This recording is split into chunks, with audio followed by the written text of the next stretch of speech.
To the Fandom Zone podcast. I'm one of your co-hosts, Charles Skaggs, back in the Fandom Zone, ready to talk the penultimate episode of WandaVision with my two wonderful friends, fellow co-hosts, and just all around delightful people, Jesse Jackson and DJ Nick. How you doing, guys? Good, very good. Yes, indeed, you're doing awesome. Super looking forward to discussing this episode today. All right. Well, yeah, we got a lot to talk about. Surprise, it's WandaVision. We got a lot to talk about. So here at episode 207, we are going to be discussing Previously On, which I kind of gather is a little nod to a certain TV show that I was fond of in the 2000s called Lost. Mm-hmm. And 2000s, 2010s.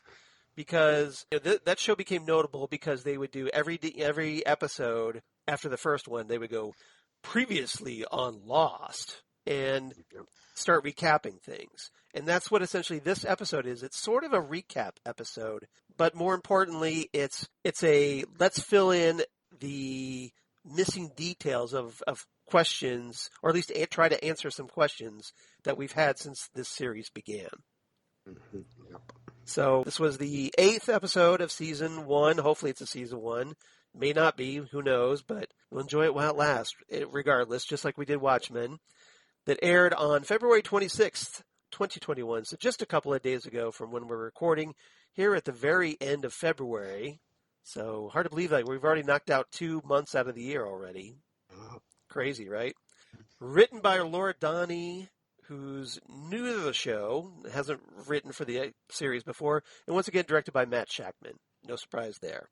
So before we get into a couple of new guest cast members in this one and some trivia, I want to get everybody's thoughts because this is another big episode. This is essentially, it's almost kind of like an exposition episode where we have characters explaining things getting explained to us, the audience. So I want to get everybody's take. So Jesse, I'll start with you first. What was your reaction? So if I remember correct, last week you rated the episode a little lighter than an 8.5. Nick and I. Yeah. Not disliking it, but you felt like it was kind of setting things up. Yeah. And that is how I felt on this episode a lot. I mean, I'm not saying I didn't enjoy it, but it was kind of like, okay, let's get everyone on the same page before we burst through the finish line. So I enjoyed it, and I do think it was an important episode to have. I think I wanted a little more meat than what they gave us. Okay. Well, you might find when we get to our ratings that I am very similar to last week's episode in that regard. Okay. All right. Without spoiling it, although if you're reasonably bright, you could probably figure out my rating. Yes, it did. Yes. Okay. Nick, how about you? What was your reaction to this? Well, first off, I have to say I have one word for this episode, and that is atypical. Okay. As rather than kind of build up momentum to our finale, which you would expect, we were given, I think, an incredibly insightful and introspective episode, as I think it very much leans into the exploration of grief by attempting also to answer why these events are happening in the first place.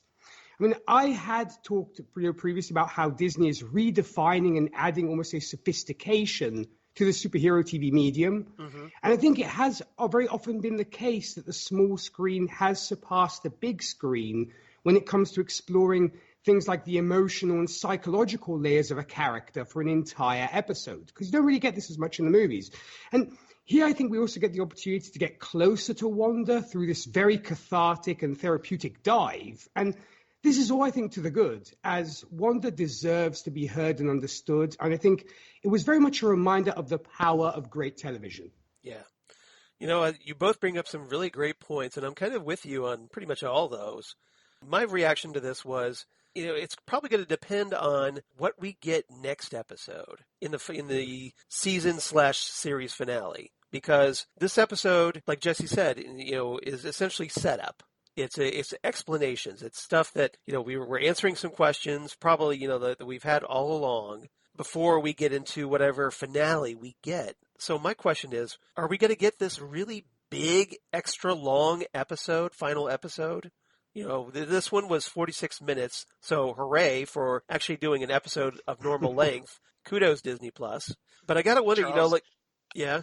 No, I just have to interrupt you, but it felt like 12 of that was credits. Okay. They have some long credits on this show.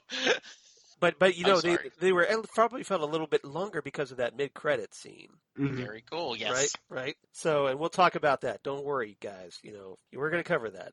So stay tuned. But yeah, my reaction is almost, this would be the kind of episode, like if you're doing it during a regular season, that you would lay these cards out on the table, and then you would have like maybe either an extra length final episode of the season or like a two-parter.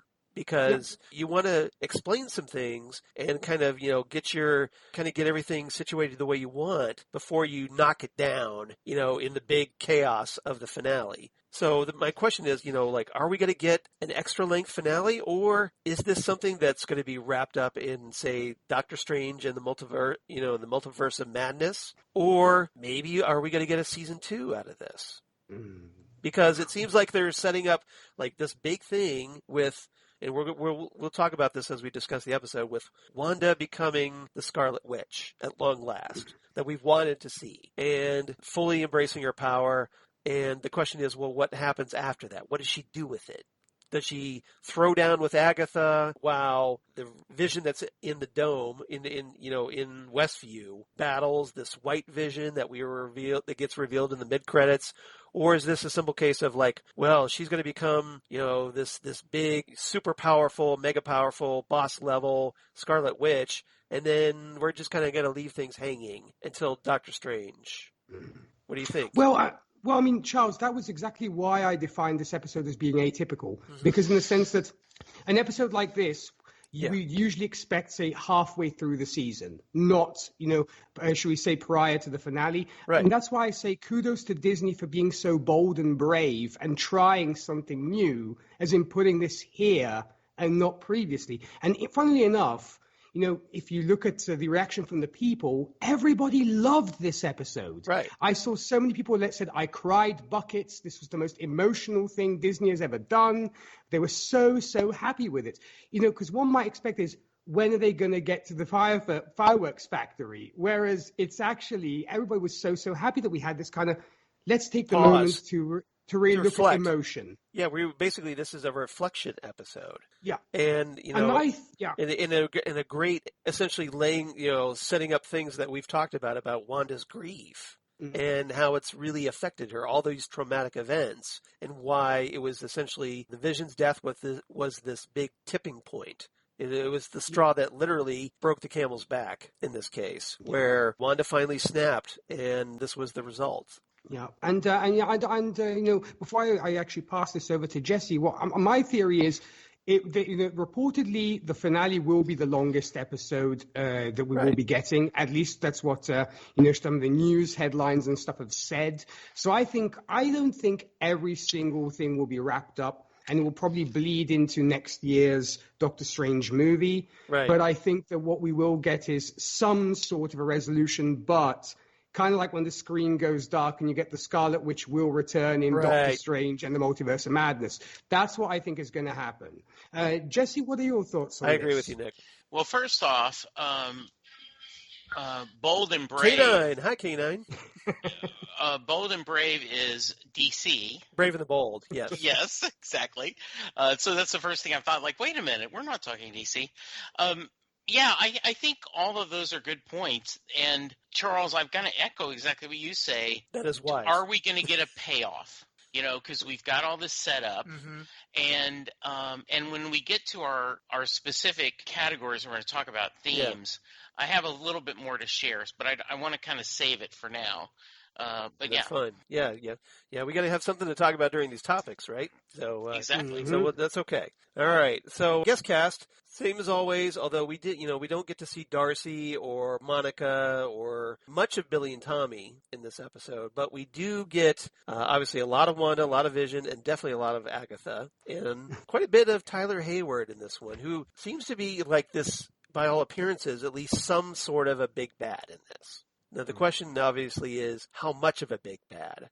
Is he just like, corrupt government type, rogue sword guy with an evil agenda, or is he something more than that? So maybe we'll get some answers to that next episode. So I have a question for you guys, because you pay attention to everything so well. Deborah Jo Rupp seems to have a pretty high listed when they list the characters. I mean, when they list the credits. So I don't know if that's just because she's a veteran actress. Her agent negotiated. Yeah, like her agent negotiated very strong. Like, okay, I don't care how much screen time she has to be fifth in the credits or not. Because I noticed that last time they had her name listed pretty colorful. Like, we just had a little clip of her, and this time the same thing. We had her like at a cafe or something, and I was like, wow, I want her agent because she gets something, gets a lot of hype for just what is essentially a cameo. A really 5-second cameo. Yeah. Unless she plays a bigger role in the finale, but it could probably be, as Charles was saying, that she gets higher billing because that she's been in the game longer. Yeah, I would think so. Yeah. Maybe. That's the only thing I could think of, honestly. Yeah. We did get the introduction of Ilana, and I hope I'm pronouncing this right, Kohanchi as Irina Maximoff, and an actor named Danny Yar as Oleg Maximoff, Wanda's parents. And interestingly, these are not the same actors that we were speculating about being the, Wanda's parents in the commercials that we've been seeing all season. Mm-hmm. So pretty much everybody can just write that theory out of the water, presumably. So not sure who those people were that featured in the commercials, or just they figured, well, we're just going to have the same actors in every commercial. I don't know. Yeah. But that essentially negates one of the theories. So I thought I'd mention that very quickly. Trivia. Let's talk about Wanda's favorite episode of the Dick Van Dyke Show, because it gets a lot of attention when what we're told is Season 2, Episode 21 of the Dick Van Dyke Show. I have not seen this episode. I would watch the occasional Dick Van Dyke Show, but I was never a big fan. But apparently what this episode is it's titled, It May Look Like a Walnut. Mm-hmm. And it's written by Carl Reiner. And if you don't know who Carl Reiner is, shame on you.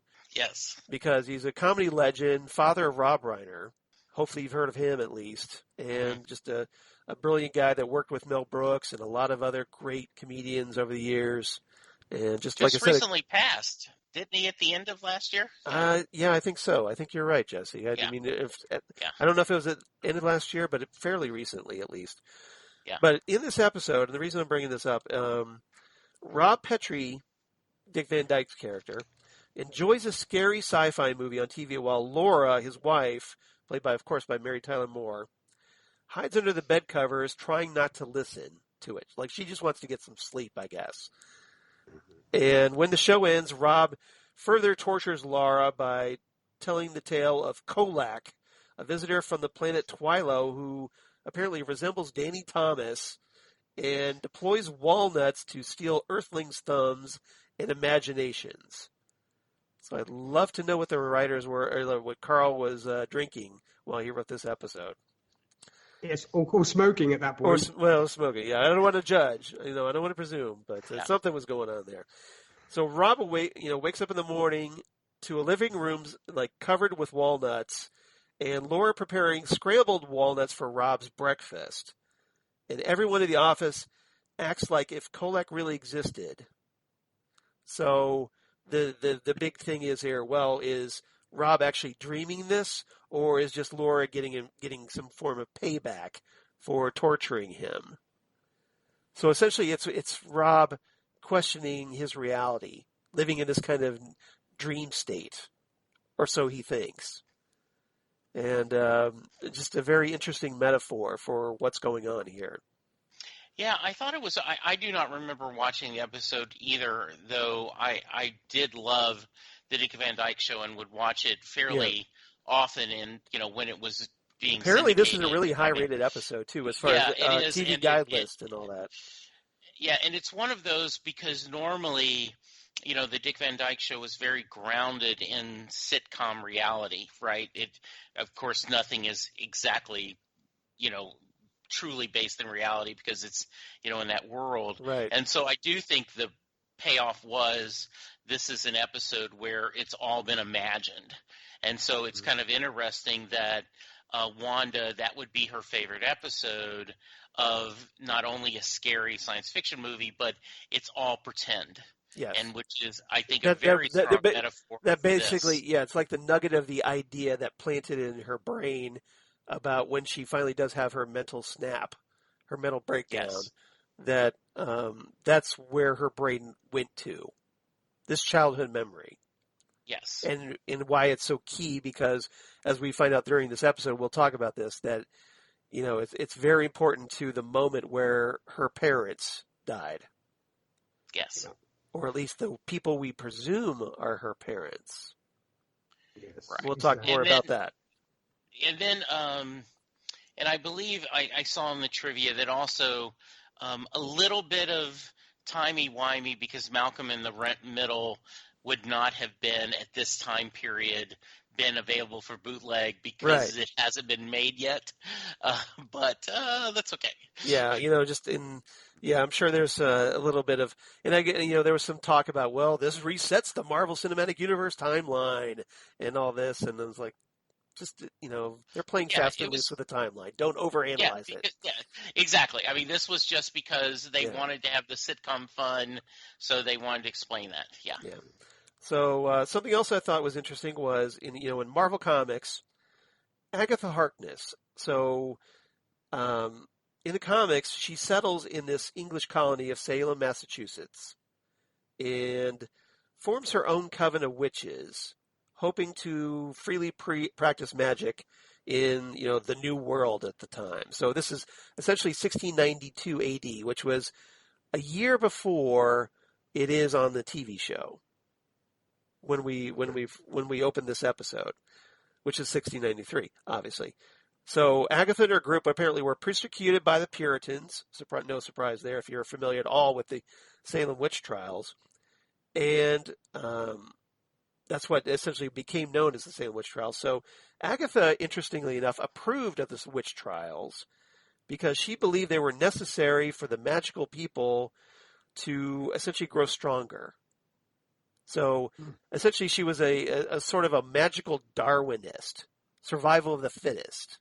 So consequently, she even sent some of her coven out to call out the weak. Which is very interesting, that she was essentially trying to, for lack of a better term, breed a stronger, a magical community by getting rid of the weak chaff, I guess, if you will. Yeah. A little bit different, though, I think, than the Agatha that's presented here. And again, we've talked about this, that the Agatha in the comics seems to be, throughout Marvel's history, has been a very good character, an ally to a lot of the various supernatural heroes, including the Scarlet Witch. Acting as a mentor to the Scarlet Witch. So here it's kind of interesting that, this version, this Marvel Cinematic Universe version, is essentially, at least by appearances, perhaps a villain. Yeah, I think so. So if you're wondering about the White Vision that shows up at the very end, or during that mid-credit scene, I want to give a little background on this. The White Vision first appeared in Avengers West Coast number 45. And for those who can't see, in podcast land, I am holding up that very cover from my trade paperback. And this was a part 4 of the Vision Quest storyline. It was done by, written and drawn by John Byrne, if you're wondering, back in the day. And in that storyline, after rogue agents of various governments, almost like a kind of a cosmopolitan cabal, if you will, they were manipulated by the time traveler Immortus. They abducted the Vision and dismantled him. Pretty much kind of like as we see here in this episode. So where you see like all his parts kind of spread out on various tables. So that was taken directly from that issue and that storyline. And the Avengers in the comics recover the parts, and Dr. Hank Pym, yes, that Hank Pym that's, in Ant-Man and the Wasp and the Ant-Man movie, rebuilt the Vision, but with this time ended up having a chalk white complexion. And fellow Avenger Wonder Man, Simon Williams, who originally was used as his brain patterns were used to create the Vision's personality by Ultron. Well, this time apparently he refused to allow his brain patterns to be used again to provide another matrix for the Vision's emotions, explaining that the original process, which was performed by Ultron without his consent because, hey, he was dead at the time, had quote-unquote ripped out his soul. And this, along with damage to the Vision's synthetic skin while he was dismantled, resulted in the Synthezoid's resurrection as a colorless and emotionless artificial human, until he later adopted new brain patterns from a deceased scientist named Alex Lipton. So presumably we are going to get in the next episode, based on this little teaser, that we're going to get a emotionless white Vision that perhaps may be used as a way to resurrect the Vision. We'll see. What is everybody's theories on that?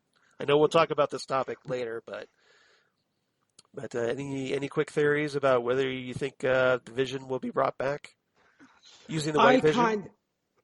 Charles, I kind of destroyed Christine's hopes and dreams, Christine Peruski, when we talked about this. Christine. Because hello, okay, Christine. Thank you for the Jammy Dodgers once again, Christine. She hooked me up with some Jammy Dodgers. I have to thank her. So I've been told. And, yes. But here's the thing. I kind of destroyed her hopes and dreams because I have a very bleak theory about this. Okay. What's your bleak theory? My thought is if we are going through the stages of grief. Right. Could Acceptance. this possibly, where's acceptance, right? Could this possibly be a final showdown between Wanda and Vision? She destroys him and accepts that he's gone. It's a good question. And moves on without Vision. Good question. Because we have seen other characters make sacrifices and technically not returning, so it wouldn't be the first time this happens. And plus, I don't know for how long Paul Bettany is signed on with Disney. There's also that to consider. Yes. And since he probably is very much an actor in demand, I don't know how long his contract is with Disney at this point. Other than that, my thought is, look, if we're looking at the very, very bleak theory, I think it could go two ways. Either he comes back and Wanda reaches acceptance by literally destroying this faux Vision, and thus accepting that he is gone and helps her move on from her grief. Or, like you said, it might bring back Vision into the grander scheme of things in the MCU. But I am, this is the optimist in me, but saying this, but I have a feeling if they are following the stages of grief, it's going to be, you have to accept the guy's gone, he ain't coming back. Okay. Interesting. Yeah, I think you laid out both extremes. Possibilities. Yeah, the possibilities really well. I like Charles's version better, but I'm not surprised, since I'm all rainbows and sunshine and want happiness. I want a happy ending. Though I do think there is a lot to be said for this stages of grief and acceptance being that, right, where she ends up kind of coming to acceptance and takes this false Vision, and cast it aside. So we'll see. I think that will make a very strong ending either way. I think I will be, if they don't give us that ending and they leave it to continued in Doctor Strange or continues, I will be disappointed. Yeah. It's I guess it's all going to depend on what we get next week, really. Exactly. Yes. Because it could go, just either way, really. Either we're going to get a satisfying resolution or we're going to get left hanging. Or perhaps, maybe this will be a very dark ending. We don't know. So maybe three possibilities here. Yeah. I think that it would be very brave on Disney's part if they did go the dark route. And it might actually, and a lot of people who maybe are suffering from depression and stuff in these times might have gone through these stages. Would be able to relate to that kind of situation of having maybe lost a loved one and having grieved about it. And, sadly, these people that we have lost, as much as we'd love them to come back, they won't be coming back. And I think it might be a very strong message to the people as well, because those who I think connected with Wanda in her dealing with her grief, I think it would really reinforce the relatability of the character if that happened. I get Disney has mostly been known for happy endings, right? But I think it would be very brave and very strong, and that's to make the character even more relatable if they went down the route of, she's going to have to get over the fact that Vision is dead. Well, and I do think just because Disney is the parent company, I mean, we got Tony Stark's death. Exactly. We did get It's not a guarantee, is it? Right, Black Widow, even though I think a little that was softened because we knew we had a prequel movie coming, so we get more time with that actress. And I could often see Robert Downey Jr. going, okay, I've been a good soldier, I'm ready to move on. Yeah, but I do think of course, now he's saying never say never, so who knows? Yes, exactly. Well, and it is comic book world, right? Yeah. Hey, so we'll see. Yeah, we'll see. And if nothing else, well, hey, if you need something hopeful and uplifting, there's always Superman and Lois. Yes. Right? Very much so. All right. Yes. Absolutely. And I can't endorse that enough. So, all right. So we have 4 topics, unless Nick, you had any other trivia you wanted to talk about that I missed? No, because you already touched up on the whole West Coast Avengers thing, Charles, and I love that they're pulling on a comic that for some people was so kind of people kind of took pot shots at the West Coast Avengers way back when, because those ain't the real Avengers. Why are you reading that book? And I'm so glad they showed the West Coast Avengers. I loved it, and I've got it regularly. So. You and me both, but I was so glad they keep referencing the West Coast Avengers. And other than that, I think there's most of the stuff that I kind of had will play into our main topics of the day. All right. So speaking of topics, nice segue there. 4 topics today. Topic number 1, Salem's Lot. Nice. So you can probably already guess the theme this week. So topic number 1, let's talk about Agatha Harkness in 1693, this little flashback sequence that we get at the very beginning of this episode, where we kind of get some little backstory on Agatha, who is essentially a young witch escorted through the forest and tied to a stake, surrounded by a circle of hooded women, because it happens, and accused of betraying her coven, primarily by, of all people, her own mother, Evanora. So, Nick, since I went with Jesse first, let's start with you. What was your reaction to, or at least any thoughts about this little backstory that we got about Agatha? And do you think it was important to events that are going to play out later? I think it will play out later. Maybe right now we're like, why did we need this? Yeah. Some folks might be asking themselves. And I would not be one of those people, but, that's me. No, but I mean, of course, the other folks like, why did we get this? What's the point? Because within the episode, it doesn't really play. It doesn't have a payoff in this. Probably will later down the line. And I love the fact that we have another Wizard of Oz reference. Because Evanora, yes. Yes, Agnes's apparent mother, I believe, Evanora, is, of course, the Wicked Witch of the East in The Wizard of Oz. Yes. So I thought that was it's so cool. And once again, it refers to the fact that I suppose The Wizard of Oz being one of the most referenced films in the history of cinema, because they really just want to hammer home the whole concept of, we like The Wizard of Oz, we're going to throw in some Wizard of Oz references for you. The audience will understand that, right? Yeah. Yeah. And also because I guess Marvel has played with the Wizard of Oz references in the past in the MCU. So it could be the recurring theme of, I got that reference kind of thing, the flying monkeys and stuff. So it could be that they were like playing with the Wizard of Oz for the MCU. Other than that, I love witches. I love any sort of kind of witchy, occult kind of things. Right. So this kind of had a little bit of hints of Hocus Pocus. It had a little bit of hints of the witches. So I really enjoyed it. And I wonder the whole power thing, how that is going to play later on down the line. And the color purple, it made me wonder about an Infinity Stone, whether that has something to do with the Power Stone, because we know the Power Stone gives off this purple energy. So or maybe Agatha's a Prince fan. We don't know. Oh, Agatha's a Prince fan. If she is, she definitely gains brownie points from me. There you go. Well, I really enjoyed this, and I thought the effects were great. Here's She the thing: loves purple. Yeah, exactly.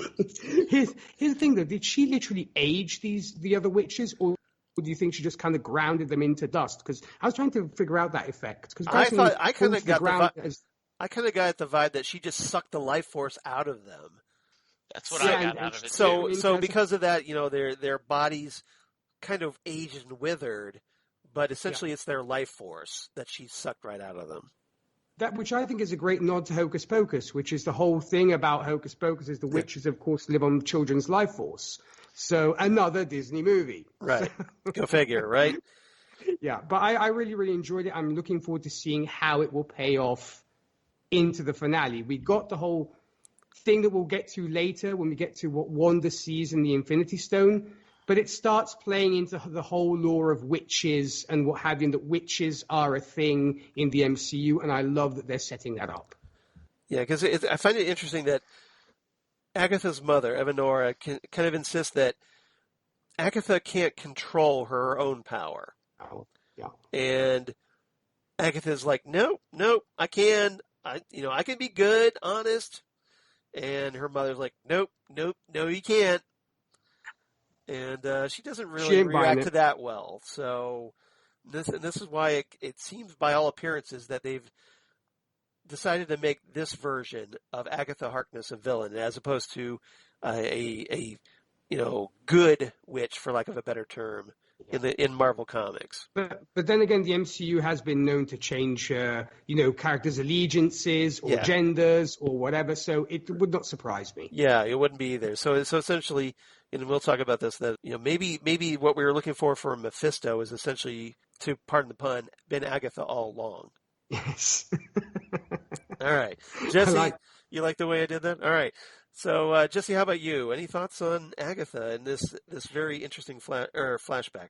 Yeah, I like the idea that they kind of did a little bit of a twist. Mm-hmm. You assume that it's townspeople that are going to fight the witch, and it turns out it's the other witches are involved. I do like the idea that, they set the idea, at least in theory, that Agatha has been trying to find ways to gain power and to control her powers for a long time. Right. That is why I can be good. She pulls the extra power from the other witches and her mother.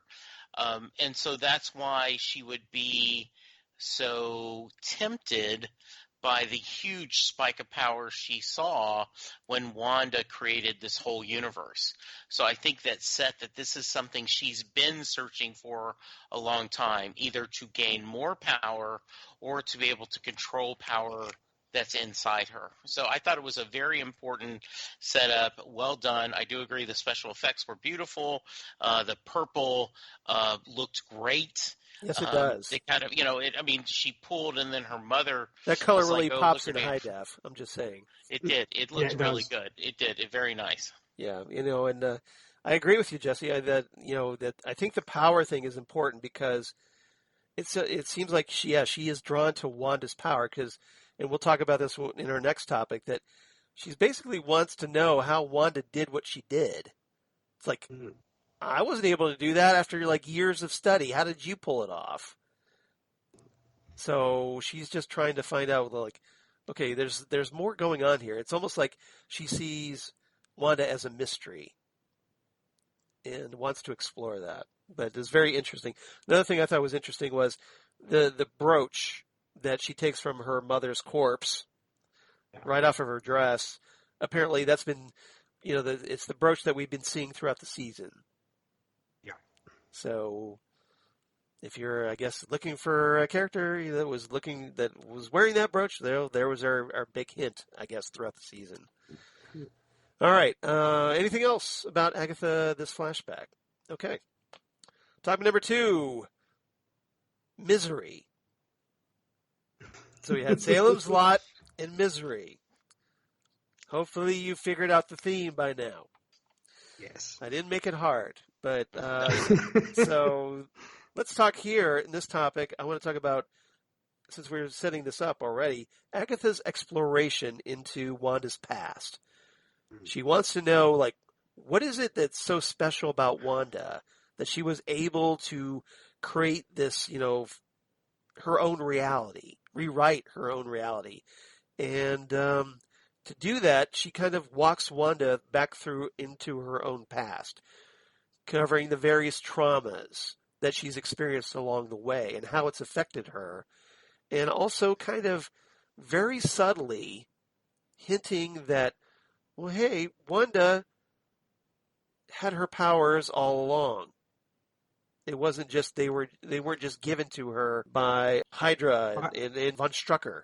So they've been there all along. They just needed a little push. So as far as I'm concerned, that kind of like hints at, well, hey, mutants exist, right? Yeah. So Jesse, we'll start with you on this one first. What are your thoughts about this little tour that we go through Wanda's life? So this is, I think, interesting because Agatha says something along the lines, the only way forward is by going backwards or something along that time. Yeah. So she almost seems like she is wanting to help Wanda work through what's going on. Now, I suspect it's because she thinks by going through that she's going to figure out what happened. But there is just a little bit of a hint that she's also trying to help Wanda. And I think it's maybe mutually. There's two, she has double, like I can kill two birds with one stone. Double two goals here. Yeah. Yeah, because that was something we I kind of postulated last episode, if you recall, that maybe she was trying to counsel Wanda. Right. And, and to provide some kind of therapy for her to get her through these stages of grief. But yeah, she might have two goals going on here. Yeah, there is a lot,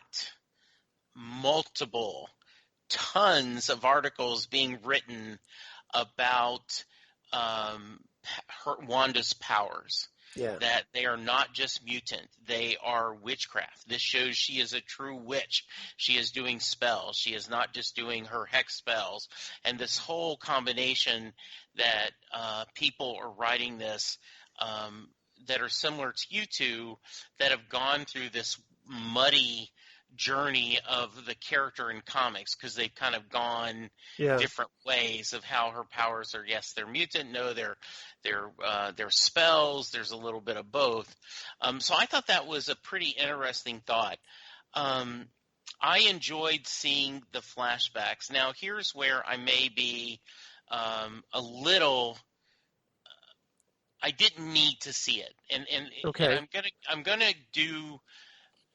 Since you mentioned Lost, I'm going to do that. Okay. There were a lot of previously on Lost previously wanted things spelled out for them. Mm-hmm. And for me, nothing that we saw in the flashbacks were things that I needed spelled out. I had figured out most of that through the show anyway, so that's why I was a little disappointed in this episode because I don't feel like I got any new ground. I got, you know how you thought the reason why that we have the Stark commercial is because of a bomb? They're flashing red light. Oh, we do that? The reason why she is obsessed with sitcoms is because she watched sitcoms when she was a kid. Like a lot of this stuff that we had already discussed, they're showing us, and I went, I guess you needed to do that for some audience members, but I didn't need it for me. Does that make sense? Yeah, but, to be fair, and I get where you're coming from, I think to be fair, though, I think that some people, need that spelled out for them. Oh, absolutely. Because let's face it, let's face it. You're a pro at this. We've done like literally hundreds of episodes where we dissect TV shows and analyze them and know what things to look for. Yeah. And so much so that I think that we've become like, TV show detectives. We can figure it out, the mystery. Yes, I think that's well said, Charles, and not just because you're complimenting us, right? But I do think that, and that's why I'm saying I'm not criticizing it. Yeah, you're at the advanced level. Some people may need that spelled out, though. And I enjoyed seeing it. Yeah. I just wanted a little bit more. I would have liked the episode to go another 15 minutes to say, okay, now that we set this up, let's go. And I think it goes back to your point. What's our payoff next week for do that? But great going back, seeing all the different visions, so to speak, pardon the pun, of her and Vision together. We get the reveal that she did not steal the Vision's body, even though he had lied about that. And we do get a great payoff, even though we knew it, I will admit, to seeing that she pulls into this empty lot where, and, you know, you're going to jump ahead to the topip, man. I'm sorry. Yeah, okay. That's what we're going to be covering after, her breakdown. Yeah. You're getting a little eager here. You're ready to go through the whole show. All right. So any thoughts about Agatha and Wanda? That Agatha is kind of surprised that Wanda doesn't really know the fundamentals of magic. Like, she has these protection runes in her, what she calls her bewitched basement, which I really like that term. Yeah, that was great. And that, say that, Wanda's not able to do anything to her because of these. Only the witch that cast them can do something. So I don't know if you know this story, but it's repeated a lot. You're a baseball scout. Yeah. And two guys run from home plate to first base. Yeah. And one has horrible form, one has great form, and they reach first base at the time. Which one do you draft? Well, you draft the one with horrible form, because then once you give him correct form, he's going to be even faster. Okay. Wanda has horrible form, but that's how powerful she is. Right. If she was coached, if she was taught, if she was mentored, her was mentored, she has such a higher ceiling, because she's doing all this just through raw, ability. Talent. Yeah, talent. So let me ask you a question then. Do you think Agatha is recruiting Wanda here, or is it just that Agatha respects Wanda's talent and potential and wants to develop it? So, like, she respects her game as a witch. And it's like, you're really good, but you could be really great. Yeah. And I don't want to go too far to the end scene, but when she talks about that, is she worried that without parameters, without training, you're a bomb waiting to go off? Right. And so I either need to mentor you and get you to control this, or I need to take you off the board because you're too dangerous to exist. Yeah. Nick, any thoughts you want to chime in on this? Well, I think, to Jesse's point where he says, maybe some folks didn't need certain things explained to them. I think the function of all this is, one, yes, to give folks closure on certain things. And also, of course, it does add to the story. Case in point, the lie told by Hayward when it comes to Vision's body, which is huge.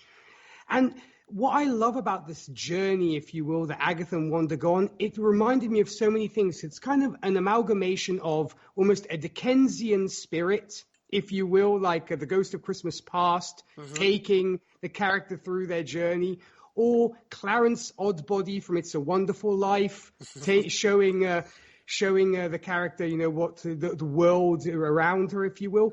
Apologies if you're listening, Rachel, friend, because I know how much of a fan you are of that movie. Yeah, she loves that movie. And so for those of you that had Christmas Carol, Wizard of Oz, and It's a Wonderful Life. It's a Wonderful Life on your bingo card. Congratulations. Yes. Also, it did, I don't know why, but it also, the way she does it, it kind of reminded me a little bit of the Violator from Spawn. Okay. As in, because interesting reference, but okay. I'll allow it. Yeah. Because, we know, of course, the Violator's reasons, or should say objectives are, of course, nefarious and evil. But initially, he guides Spawn, or shows him the ropes, if you will, taunting him and tormenting him, but giving him an idea of what he's doing and the reason he is there, even though he does it in a very evil way, Plus, I suppose I'm a huge fan of Spawn, so obviously it did make me think a little bit of the Violator. Okay. All right. Outside of that, I think also it wants to also reinforce the whole concept of magic, which we already know through Doctor Strange exists and is a force in the MCU. Mm-hmm. And no surprise, it's actually Agatha who dubs Wanda the Scarlet Witch. And when it comes to the theory of what is her end game, I think she either wants to groom her to become this almost messianic figure, this so-called Scarlet Witch, which seems to be almost like a mythical, the ultimate witch, if you will. Kind of like the Phoenix and Jean Grey a little bit. Yes. It could almost this big cosmic force that could maybe is able to affect reality. Yeah, and then one could also make the comparison to the characters of Volko and the Dark Phoenix in Dark Phoenix when it comes to the relationship these two have. Granted, once again, Volko wants to take Dark Phoenix's powers in the movie and not necessarily, groom her to be a destructive force. I think it could be a bit of both. It's either that I'm going to groom you to become this powerful being, and when we will maybe rule the world together, and I will kind of become your disciple, and you will be this magical savior or antichrist even. Yeah. Or if not, if you're against me, I'm going to have to take you out and take that power for myself and become the Scarlet Witch ostensibly by taking your power, because. And I think that's where it's really setting up, is the whole concept that the Scarlet Witch is a title that has been passed down from witch to witch, or certain witches have been able to reach this status, right? Which could maybe be what Agatha is aiming for, to become this ultimate Scarlet Witch, if you will. It's kind of like the Super Saiyan in Dragon Ball, reaching that ultimate level. It's a boss level, essentially, yeah, in video games. I think that's what it is. Yeah, seeing also what we get in the Mind Stone as well. Yeah, it's very interesting that's the route that they're going here. Again, it's like this ultimate level that you're achieving here, kind of like sort of a sort of version of Master of the Mystic Arts, if you will. Yeah, it could be like the female version of the Sorcerer Supreme. Yeah, it could be. So. Explorations of Wanda's past, there's that moment, again, I keep focusing on it because I think it is important where, that Agatha pulls Wanda out a little bit and asks if she stopped the bomb that, the Stark Industries, bomb that came through into their living room and the first one, I guess, leveled their apartment and killed their parents. And the second one is just kind of sitting there ticking. And so there's that little hint of young Wanda using what Agatha identifies as a probability hex, which, as we know from Marvel Comics, is the Scarlet Witch's mutant power. When we were first introduced to her, that she has she creates hexes which affect probability of things happening, in probability fields. So is it essentially setting up her the fact that, she's a mutant? She had this mutant power, and it's only that Agatha kind of sees this raw power, doesn't really click that it's a mutant power, and sees it as mystical, and sees her as this mystical messiah. So is it maybe an error of judgment, perhaps, on Agatha's part, that because she doesn't recognize that it's a mutant power? It could be a bit of both, because maybe that is what Agatha knows, and so she bases her theories in what she knows. Right. And maybe at the time, obviously in Salem, Massachusetts, and what have you, in the 1600s, right, they didn't call it mutants, they called it magic. Yeah. And so... Like they misinterpreted it because they didn't know any better. It could just be that.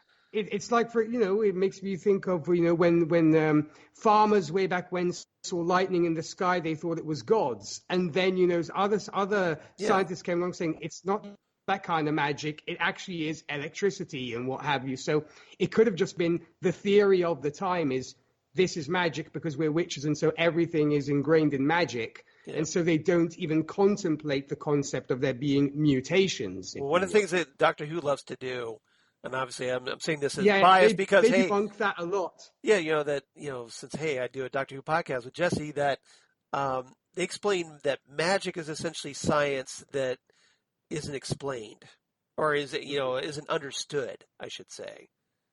Like primitives, they're not familiar with the science, so they consider it magic.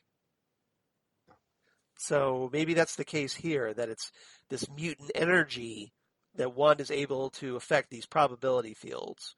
And essentially, what we're told through these flashbacks is that when she was exposed to this Mind Stone, from Loki's scepter, that essentially it supercharged her, gave her it took with this little flame that's inside her, blew on it, and created this big roaring fire of power.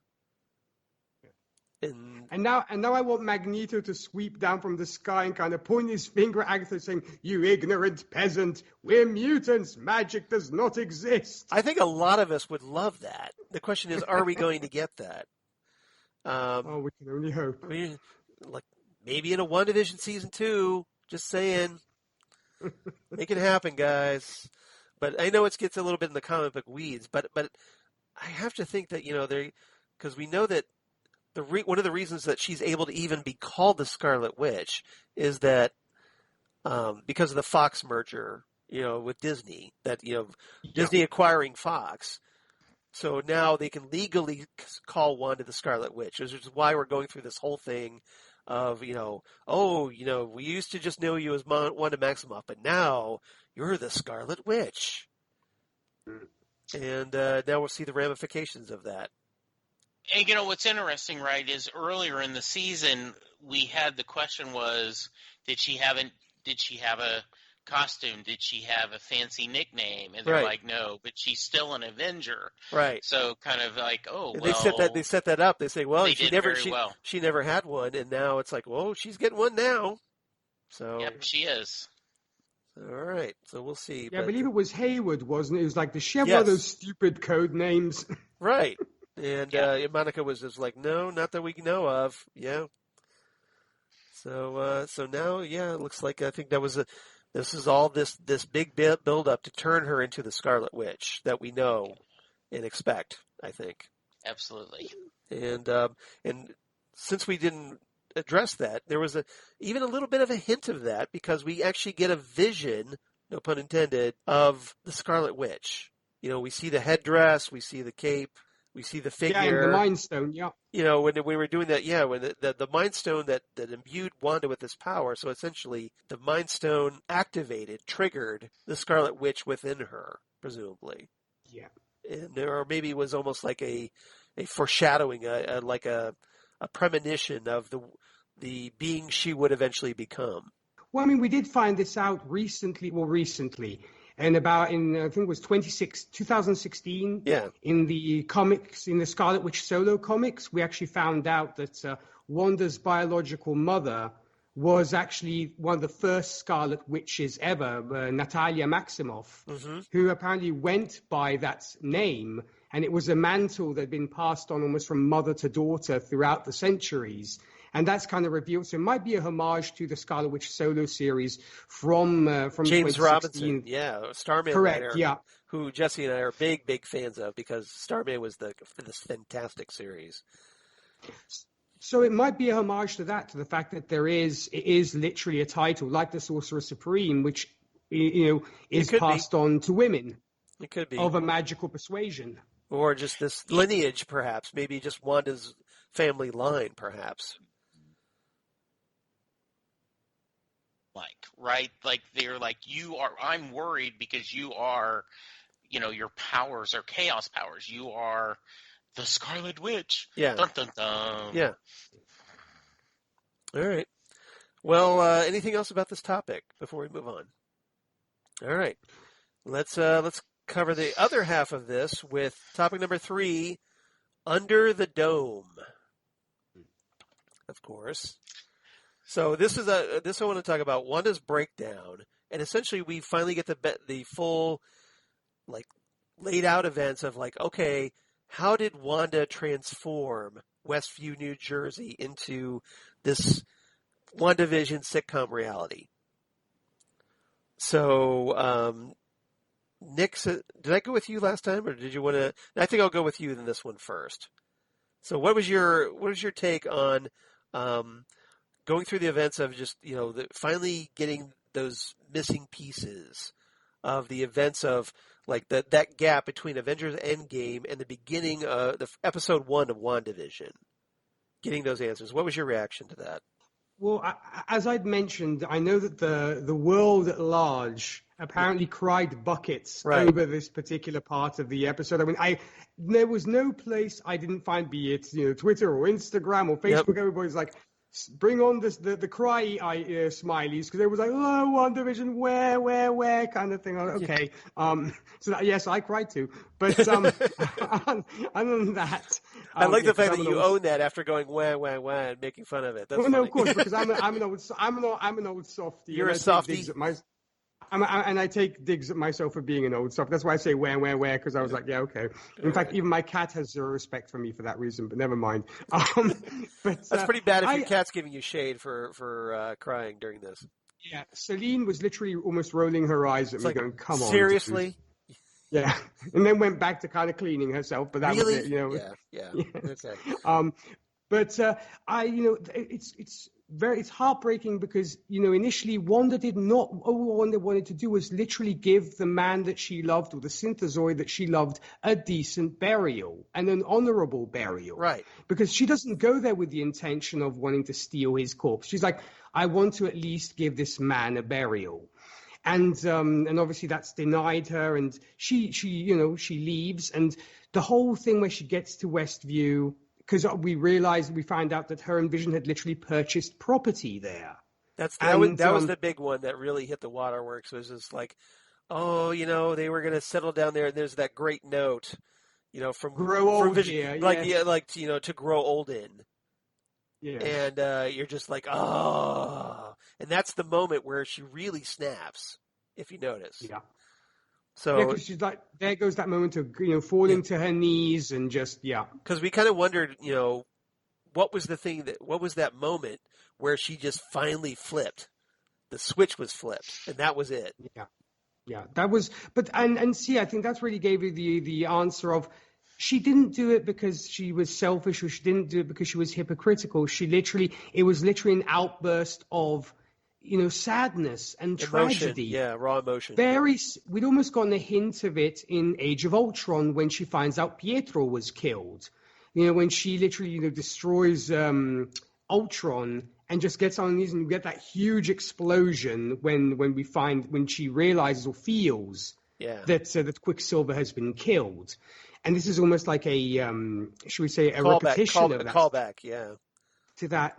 And so then we get, obviously, everything happening in, the Westview being transformed. It was so powerful. And kudos, as always, to Elizabeth Olsen for really portraying that kind of emotion and that kind of sadness and just that kind of heartbrokenness, because you literally see this is a broken woman, literally. Give this woman the Emmy. I'm telling you. All the Emmys. All the Emmys.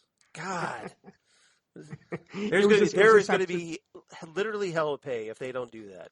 I got to say. It was just absolutely beautiful. The score also was very good at underlining her emotion. So also kudos to the composers as well. But just absolutely beautiful stuff. And I love that we actually got this moment, that this is why, and it shows that she is not a villain, and that it is literally a breakdown, and I absolutely adored it. All right, Jesse, I got to know now, what's your take? Yeah, so I'm right there with you guys. I love that scene. I love the idea, she's in just this normal-looking car and just driving in grief, and pulls up and sees that note and just overwhelmed by grief. Great special effects of just the grief and the power pouring out of her, and you see we get shots of the people before, and they're in their normal lives, and then you get this where it turns to black and white and everything changes, and then she's still in color, and she looks, and there is her beloved. And it's almost like do not look a gift horse in the mouth, right? Like I'm letting myself into this fantasy.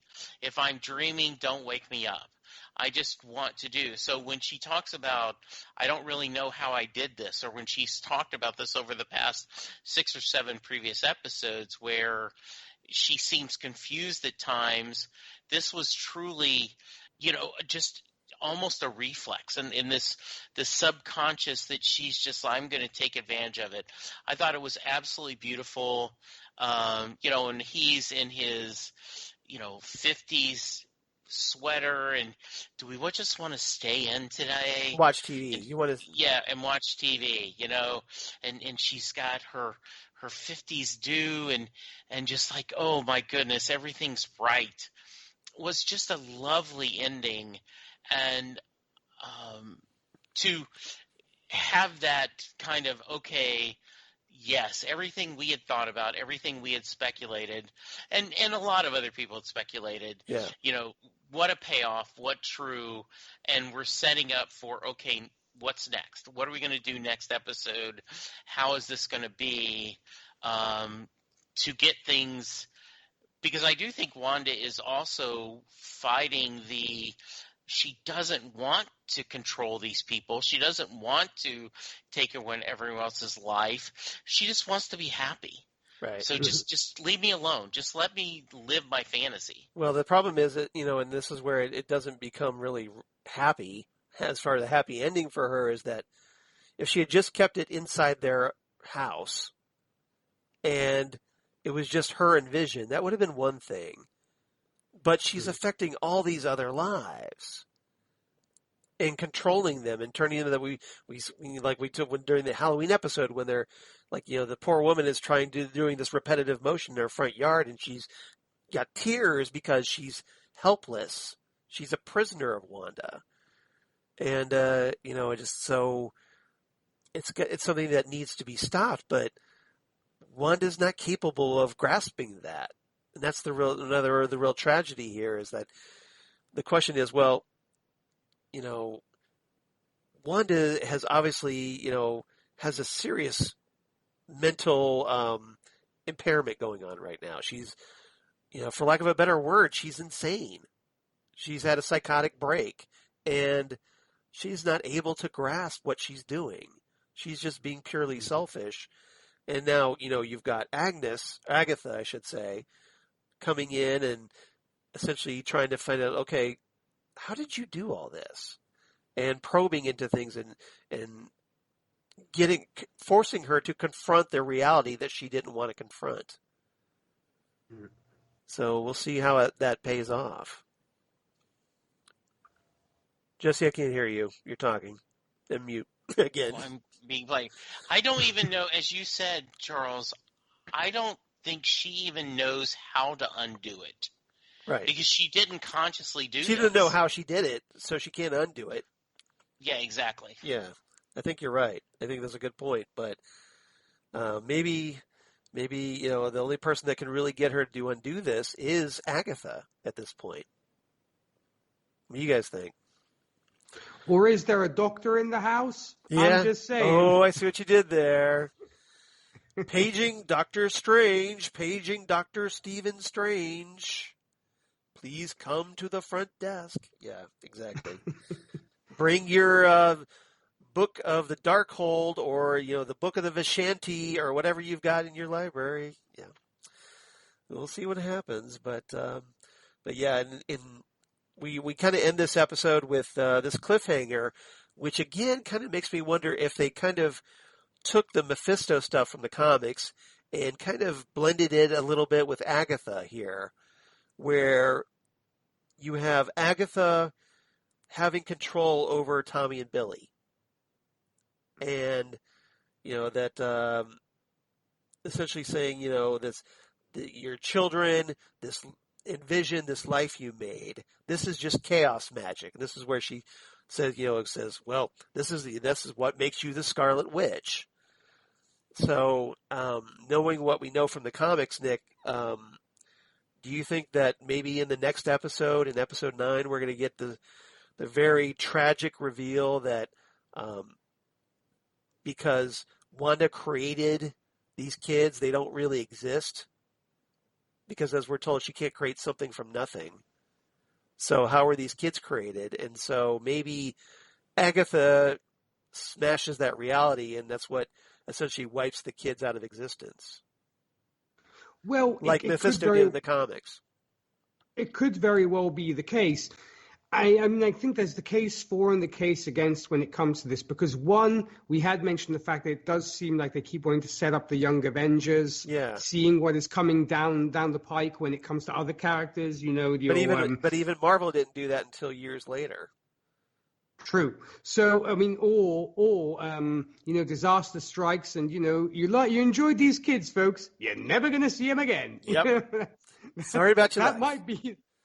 Well, that might be the case. Well, you know, and it might just be one more last traumatic event for Wanda to really tip her way, way over the edge and go full supervillain, perhaps.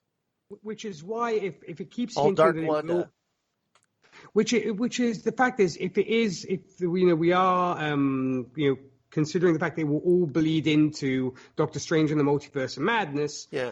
We probably, you know, to go into the writer's head, we probably want to get Wanda at her most desperate and her most almost overpowered. Yeah. So how do you do that? You have her maybe accept the fact that the man she loves is dead and that her children never existed. Mm-hmm. Voila, you have a foe or a character for the Doctor to take care of. Exactly, and maybe Wanda, the Scarlet Witch, is actually the true big bad of the next Doctor Strange movie. I would not be surprised seeing some of the, should we say, these posters, as I mentioned, that are coming out, where in the background you have Wanda with these flaming eyes and looking pretty pissed off and not exactly, hi, I'm the Scarlet Witch, let's go do something heroic together. Yeah. No, she don't look like that. Yeah, this could be like all big misdirection, like, oh, you think it's going to be Nightmare or Baron Mordo coming back. Nope, it's Wanda, the Scarlet Witch. So, I'd love to get Mephisto, don't get me wrong, but so would I don't know. I don't know if we're going to get it at this point. Yeah, I don't either. I don't think we're going to get it.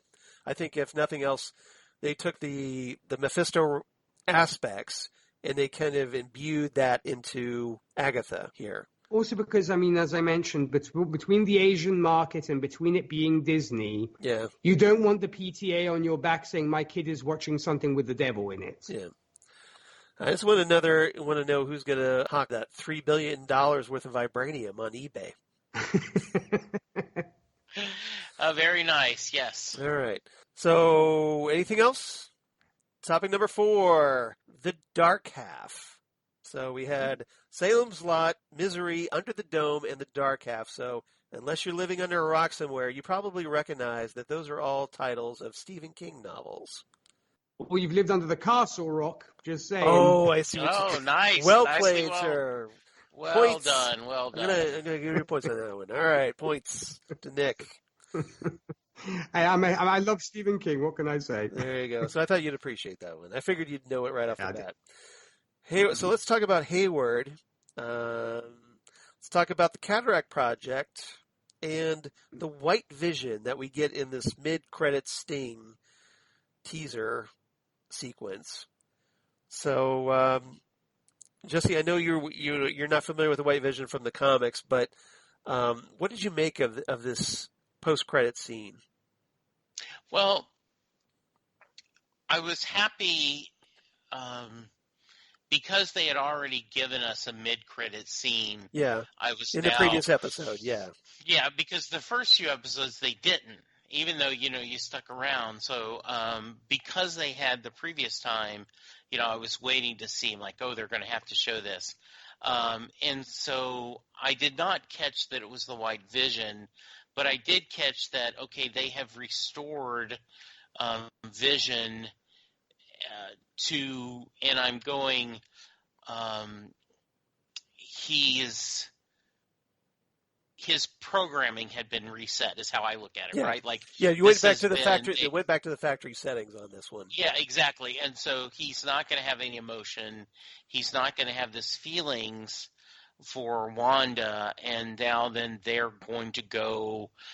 We're setting up where Wanda is going to have to deal with a adversary that looks like her beloved.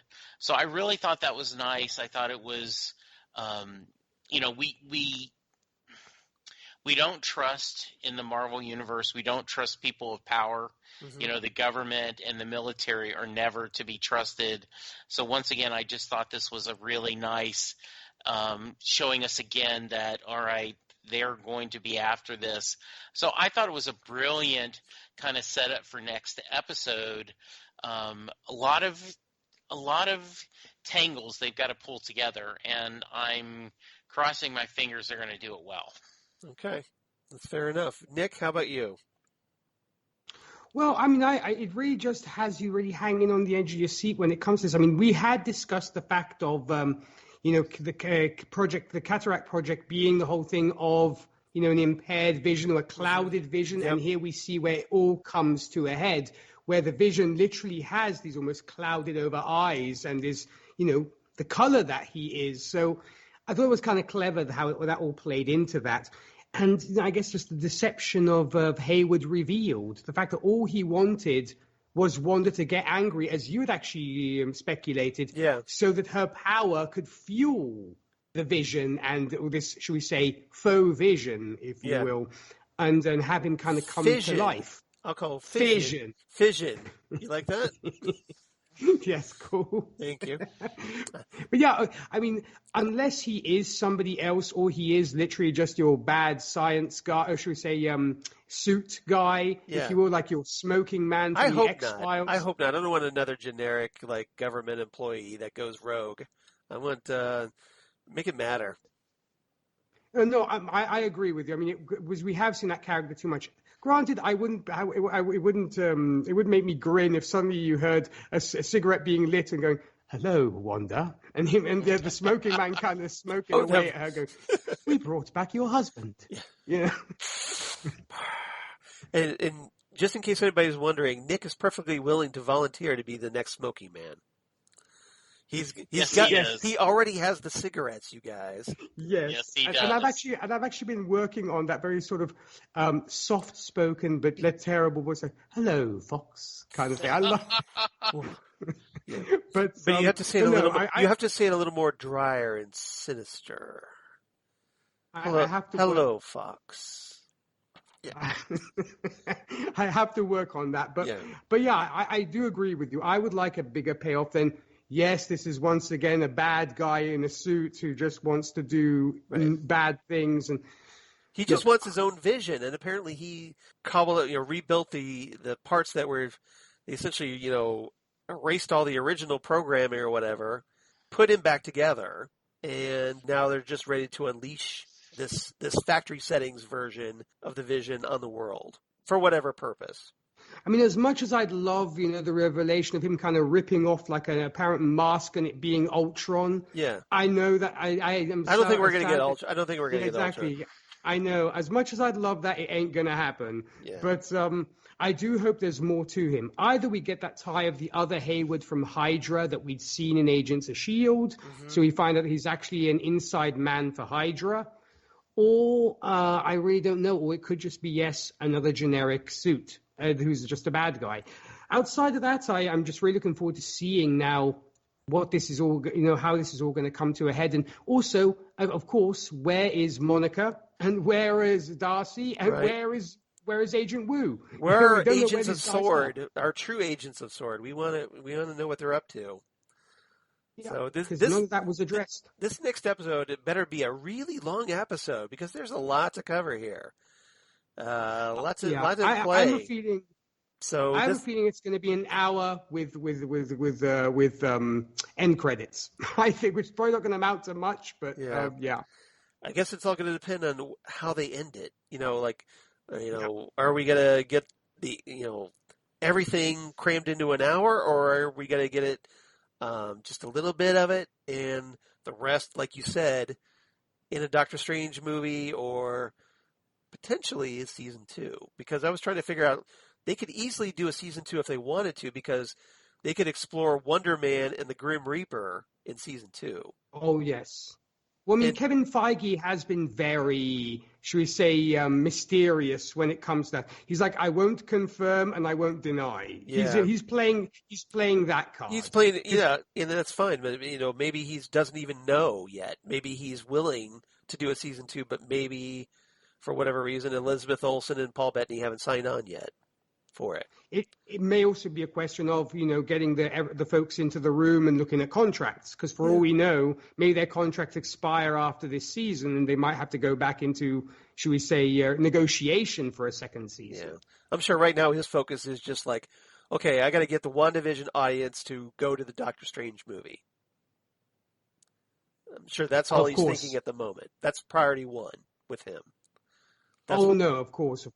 But yeah, he's been very tight-lipped when it comes to future projects, as I suppose is to be expected. And I got to think that the fact that this has been so successful has got to at least put the idea in their head, like, well, maybe we could do a season 2, even if they weren't planning it.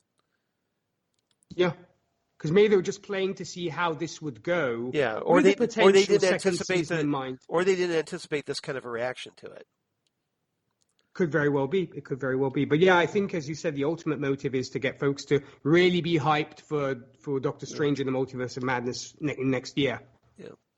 I know it certainly helped us on the Fandom Zone because, hey, we've just had our biggest download month ever. We got wow. Yeah, so we are destroying this month. So cheers to us, guys. And thank you to all the listeners who believe in us. Yes, exactly. Thank you to all listeners, and hopefully we got some new ones here as we've been covering WandaVision as a result. Maybe they're going back through our old episodes, but hopefully you are, because they're there and right there waiting for you. All right. Anything else about this episode before we move on? Okay. Charles, did you have anything you wanted to No, add? No, not really. I mean, it is pretty much what it is. It's like, well, hey, we've got a White Vision. He's under Hayward's control. And we'll just have to wait and see what happens. But we'll just, there's so much in play here. And I'm very curious to see what we get, what we don't get, and or what we might get later. So, yeah. All right. That's all I have. All right. Anybody got any favorite quotes they want to share? Mm-hmm. I had a couple. Okay, go for it. Well, there's the one that I seem to love the very depressing and distraught ones. Okay, but what does that say? Are we going to have Agatha go through your past now and explore what your deal is? It all happened when the Montreal Canadiens started losing. Well, Nick, I just want to say, there's always time to be a Blue Jackets fan. Jump on that bandwagon, my friend. Well, and thank you for showing your concern. Yes, when I was like I told you before we started. I was concerned you were on suicide watch after your head coach was removed abruptly. Yes, nobody was expecting it, but yeah. Going to our quotes here. Wanda, of course, where she says, by the end of the episode, you realize it was all a bad dream. None of it was real, which is kind of heavy there. A little dark. What is going to remain after the dust settles? And then the other one, which is a little bit, I guess, the kind of was a tough one, was Wanda and Agatha. Wanda saying, "Where are my children?" And Agatha's like, "Where are my children?" Oof, that accent really comes and goes, doesn't it? Yeah. I like that they addressed that because that was something we had speculated on earlier. Yeah. Jesse, also like. Get a quote? I don't have the quote, but I love the idea that they're when she says it's not that kind of show. When the Malcolm in the Middle, falls down and right. He's like, oh, he's going to be hurt. No, it's not that kind of show, which was, I thought, really kind of meta that, that we do understand that there are shows that are going to be comedy and shows that are tragic. So I like that. No, I don't have any others. Please keep them coming. All right. Agatha talking, early on to her coven and to her mother, where she says, "I did not break your rules. They simply bent to my power." That's a badass statement right there. It is. Yes. Yeah, that's great. Agatha talking to Wanda, saying, necromancy was a non-starter since your real brother's body is on another continent, not to mention full of holes. Brutal. Bring on the black humor. Brutal, man. Let's see. Tyler Hayward saying, talking to Wanda, saying, not everyone has that kind of power that could bring their soulmate back online. Sorry, back to life. Any wonder why she went over the edge? Mm-hmm. And I went on something a little hopeful here after those comments, where Wanda says, the only thing that would bring me comfort is seeing him again. Sorry, I'm so tired. It's like this wave washing over me again and again. It knocks me down, and when I try to stand up, it just comes for me again. And it's just going to drown me. And the vision says to her, no, it won't. And Wanda replies, yeah, how do you know? The vision says, well, because it can't all be sorrow, can it? I've always been alone, so I don't feel the lack. It's all I've ever known. I've never experienced loss because I've never had a loved one to lose. But what is grief, if not love persevering? Very nice. Paul Bettany killed it at that moment. Killed it. Oh, yes, he did. All right. Ratings. What's everybody's ratings? Jesse, we'll start with you. So, like I said, I was a little disappointed compared to what we've been at, but still a great episode. I'm going to give it 8 out of 10 piano lesson flyers. Excellent. Nick, how about you? I'm going to give this 8.5 out of 10 houses to grow old in. Oh, you stole mine. Nice. Oh, man. Oh, you're killing me here. You're killing me. All right. Let's see. Now I got to come up with a scramble. I thought I was going to be really good with that one. Nobody would get it, but sure enough, I should have knew Nick would go right for that one. You old softy, you. All right.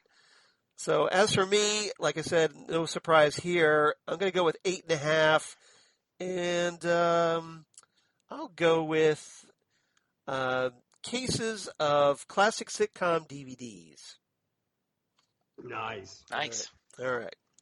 So, yeah, pretty much the same as last week for me, but this is, again, another – I think it was important that we had it. I think for the overall narrative, it needed to be done. But it's obviously next episode has to be huge, I think. So we'll see if it sticks the landing. We'll see. Phantom Zone news, just really quickly, I don't have much, just to let everybody know that if you're a Legends of Tomorrow fan, that show returns for Season 6 on Sunday, May 2nd on the CW. And if you're a Marvel Cinematic Universe fan, they released that Loki is going to be premiering on Friday, June 11th. So the timeline goes WandaVision, Falcon and the Winter Soldier, Loki. Yummy. So Marvel or Disney's got now that we're finally on track with these Marvel Cinematic Universe shows, they're banging them out one right after the other. So, which means that we're going to be very busy here on the Phantom Zone. Just saying. Well, we did predict this actually last year, didn't we, Charles? It's like yes. All the backlog from 2020 and COVID, boom, you're getting it all this year. Yeah. And for those who don't know, yes, we're going to be covering the Falcon and the Winter Soldier after WandaVision wraps up. Although we're going to take a little 1 week in between those shows to talk about Superman and Lois. And I'm really looking forward to that because that pilot was amazing. It was incredible. Yep. Yeah. All right. Phantom Zone fan mail. Got 3 here, so I know we're running long. We'll try and read these really quickly. Nick, are you able to help out? Yes, indeedy. All right. Which ones do you want to take? You want to take the second one, the first one, and the third? Which ones do you want to take? If you want to kick it off, Charles, I can then take Dave's if you want to start with Holly's. And all right, then you can see... All right. I'll start with Holly's then. Hey, Charles, Jesse, and Nick. So Holly Mack writing in once again. Hey, Holly. Hey. Man, what an episode. Note to self, do not tick off Agnes. That opening scene makes me wonder who helped Agnes with her powers back in the day or unless she's just that powerful. Well, now she's Agatha, right? Yep. The flashbacks that Wanda had to Sokovia and the bombing had just the right amount of feels, and we also get our clues as to the basis for each of the decades based on the DVDs that the Maximoffs would watch to practice their English. That's a great observation. Well said. Yep. The scene with Wanda wanting to see the Vision's body and finding out that he was being broken down so as not to have someone else use his powers was heart-wrenching. Of course, then Hayward turns around and uses his body for his powers. Go figure. Just adding to that. I don't blame Wanda in the least for going mildly ballistic. No, that's the really tragic part of this. You can understand why she's doing this, why she's having the breakdown, right? It's just tragic that it's happening. Is it just me, or are the rest of you getting the feeling about trusting Hayward about as far as you can throw him? Yeah, which is not very far, I might add. Maybe all of an inch, right? Wow, that end credit sequence. This is sure going to be an interesting wrap-up, that's for sure. And then she adds, I'll wrap it up here. Holly from Wisconsin. Thank you, Holly. Love you. I love getting your emails. They're just so much fun. So great. They're such a joy. All right. You go on, Nick. Why don't you read Dave's? Alrighty, David K. Proctor writes in, Charles, Jesse, and Nick. Great episode this week. Lots of blankets, or I suppose blanks here, where say being filled in. I love a show like this one where you can enjoy every minute, but still aren't sure where it's heading. Clearly, Wanda is super powerful, and Agnes is jealous. Agnes is super powerful if she has been alive since Salem, but is also anxious about what the extent of Wanda's powers. True enough. She clearly plans on getting these powers for herself. So this is Dave's theory. Yeah. The concept of Wanda being the Scarlet Witch gives Agnes pause. Wanda seems to be becoming aware of events for the first time, so it'll be interesting when we learn what she is capable of once she knows fully herself. Indeedy. Also, Vision is still en route from where he left Darcy. Where is Darcy? She's probably stuck in traffic. I think we're heading... She's still at that intersection. Yeah, she's like, okay. It's like, come on already. You're killing me. Enough with the family of ducks already. Yeah. I think we're heading for a showdown with Vision and this counterfeit Vision and Wanda versus Agnes. But of course, the kids are still in play. Maybe. And Darcy and Captain Photon Rambeau and Agent Wu. This is getting good! ! As always, I'm looking forward to your expert analysis. Thank you, David K. Proctor. Thank you, Dave. Thank you. So you're saying we're experts. Got you fooled. All right.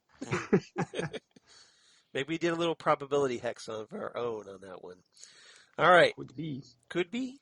All right. So last but certainly not least, we have Chris from Colorado writing in once again. So hi, Chris. Hey, Chris. Phantom Zone gang. Well, yeah. It's always still, like I said, I love it because it's cool that we get email from the Batman. So. Oh, yes, it's true. He signs himself as the Batman, doesn't he? The Batman, yeah. That's on his header. So Chris says, just when you think this show can't get any better, it keeps blowing me away with its beautiful writing and superb execution. Agree. There was some great writing in this episode. Obviously, you got to get those waterworks somehow from watching poor Wanda. I have a few theories for the finale next week. First, I want to shout out DJ Nick for the spot-on theory with the commercials tying into Wanda's past. Thank you, Chris. I try. Yep, and you succeed, sir. Piggybacking off that, I think the Nexus commercial is foreshadowing what Wanda will become, which is a Nexus being that is able to travel between multiverses. Yep. Yeah, kind of like I said, also like the Phoenix in a lot of ways. Yep. I think we saw a glimpse of that future when she saw herself as the Scarlet Witch looking into the Mind Stone, which, by the way, made me gasp out loud in joy. And he throws up a little rocker devil hand sign there, so that's kind of cool. I love those devil horns, yes. The devil horns, yeah. And no, that's not like a Texas Longhorn thing. Anybody wondering? So going forward, if Wanda doesn't get the physical Scarlet Witch headdress, I think that we'll give her a CGI crown like they did with Agatha's mom. In the final battle against Agatha next week, I think Dottie will turn out to be a witch, help Wanda defeat Agatha. Interesting theory. We still got to wonder about the mailman and all those characters, right? Yep. Don't forget those characters. I think it's important. Our Vision will defeat White Vision and put his consciousness into the new vibranium body. So Chris is very optimistic about the Vision's return. Final theory, we will be getting a post-credit scene showing Nightmare was the one giving Agatha all her power all along, and Doctor Strange showing up asking Wanda for help to defeat Nightmare. That would be cool. I know Chris is very big on Nightmare, so judging by this past couple of emails, so maybe we'll find out. Favorite quote from the episode, Vision saying to Wanda, I've never experienced loss, but I've never had a loved one to lose. But what is grief if not love? Persevering. Yeah, as you had pointed out as well, Charles. Yeah, that's one of my favorite quotes too, obviously. He says, I give this one 10 out of 10 Dick Van Dyke box sets. Wow, you really enjoyed this one. Yes, yep. Sorry for the long email. Your podcast makes my day every week. So happy to be on this crazy roller coaster of a ride that is WandaVision with you gentlemen. Hey, take that back. You guys rock. Much love. Cheers, Chris from Colorado. So thank you, Chris. Very nice. Thank you for the compliments. And yeah, we try our best. So hope you're enjoying our ride with us. He rocks just as much. You rock just as much, if not more, I might add. Because you're listening to us and you're taking the time to write in. So that gets you points in my book. All right. So everybody, thank you guys for writing in. We love to get in the feedback. And if you want to be like Holly, Dave, and Chris, please write in fandomzonecast@gmail.com. That's fandomzonecast@gmail.com. Or you can find us on Twitter @fandomzonecast on Twitter. Facebook, of course, the Fandom Zone Podcast, or Instagram @FandomZone Podcast. And Jesse, where can they reach you out there in the internets? You can find me on Twitter @JesseJacksonDFW. And from there, you can find all the other podcasts I do. Nick? Sorry, I was swallowing my Coke there. Apologies. When it comes to me... Thought he was going to run a little longer, didn't you? Yes, I was like, okay, I can take a swig. Whoa, okay. Nope. Yes. Denied. Well, when it comes to me, if country music is your thing, I do host a Whiskey and Cigarettes show where we play today's country, traditional country, and everything else in between. For more info about that and where to tune in, you can visit our website. That's whiskeyandcigarettesshow.com. Podcast-wise, if superhero movies are your speed, I do host Happiness and Darkness, a superhero movie podcast where we discuss all the superhero movies from all the big publishing houses, be it Marvel, DC, Dark Horse, Image, or more. If you'd like to join me on there and discuss a favorite superhero movie of your choice, feel free to send me an email at happinessanddarknesshow@gmail.com. We're on Facebook, Twitter, and the Instagram. And last but certainly not least, Gold Standard, the Oscars podcast, where myself, the wonderful Rachel Friend, and the amazing Zan Sprouse are going through all the movies that won the Oscar for Best Picture from 1927's Wings to the present day. To join in on the conversation and discuss your favorite superhero, your favorite Best Picture movie, feel free to send me an email, goldstandardoscars@gmail.com. We're on Facebook and the Twitter machine. And what about you, Charles? What about you, Nick? Hey, thanks. I'm glad I'm not the only one that already trips up on his own big podcast spiel. I feel good. I feel good about that. So as for me, of course, @Charles Skaggs on Twitter, @Charles Skaggs on Facebook and Instagram, and my blog of geeky things. Come on, you. Damn good coffee and hot. Damn good coffee and hot, where I talk about all the stuff we talk about here on the Phantom Zone. So WandaVision, Falcon the Winter Soldier, all the Marvel Cinematic Universe shows, all kinds of comic book sci-fi shows, and movies and comics and books and TV shows and all that jazz. And news of my other podcasts for Southgate Media Group, including, hey, Next Stop Everywhere, the Doctor Who podcast that I do with Jesse, where we talk Doctor Who, Torchwood, Sarah Jane Adventures, Big Finish, audios, and more. And we'll be having a certain Zan Sprouse joining us this coming week as we discuss Ghostlight, one of the oddest episodes that Doctor Who has ever produced. And who better than Team Ghostwood to discuss this on Next Stop Everywhere, the Doctor Who podcast. Beautiful. I can't think of anybody better, can you? Yeah. And then, of course, Zan and I do Ghost with the Twin Peaks podcast, where we talk all things Twin Peaks, David Lynch. We just finished talking The Straight Story, the G-rated David Lynch film released by Disney of all studios. Yes, David Lynch did a G-rated film for Disney and really liked it. It was the first time that we had both seen it, and I highly recommend everybody checking that out. It's a very, very, very underrated film. And I think if you enjoy biographies or road movies, this is both. So you would get a kick out of this. And it's very much a David Lynch film, too. So I hope everybody checks that out. And then next time on Ghostway, we're going to be discussing the very first episode of On the Air, the very short-lived ABC kind of sitcom from Mark Frost and David Lynch that only got 3 episodes aired, but David Lynch directed the first one, so of course we're going to talk about it. So I hope everybody checks that out. And then last but certainly not least, Drunk Cinema, where Zan and I, we talk all kinds of movies that we love. We have adult beverages, adult conversation, and just have a ball watching these movies, and hope you watch along with us as we go through these and share our thoughts. We just finished doing Star Trek II, The Wrath of Khan. So if you're a Star Trek fan, you definitely want to check that out because it was just so much fun, and Zan got so hammered once again. So she did. Obviously makes for a very great podcast. Yeah. And then coming up next time will be our 7th episode. So essentially episode 007. So we got to talk a James Bond film, right? So we're going to be discussing Goldfinger, the 1964 Sean Connery classic. So you got to check that out because it's Goldfinger, it's Sean Connery as James Bond, and it's Zan and me. So enough said, right? So everybody, thanks for listening. Thanks for supporting us. Like I said, you guys have been great. We've had our best download month ever for the Phantom Zone podcast. You guys rock totally. And keep it up. Keep telling your friends about us. And then come on back next time for episode 208 as we finally discuss the season, hopefully just season, not series finale of WandaVision. Guys, any final thoughts before we sign off? Well, I just want to, of course, echo your words, Charles. Thank you, everybody, for just supporting us and checking this show out. It means the world, I'm sure, to all 3 of us. And, and as I mentioned, it is the Fandom Zone, so it's great that it is a place for fans to come together and, just to, maybe give their own theories as folks have done in writing. So I just could not be more thankful to everybody out there. And, of course, to you, Charles, and to you, Jesse, for being a part of this wonderful journey. So just thank you, everybody out there. It means a lot. Yes, I echo. Thank you, audience, for listening and downloading and sharing it. It makes a big difference. Podcasts grow by word of mouth, and so anytime you can share with a friend, we appreciate it that you think enough of us to share. So thank you, guys. And as always, Charles, Nick, it's always joy talking to you guys.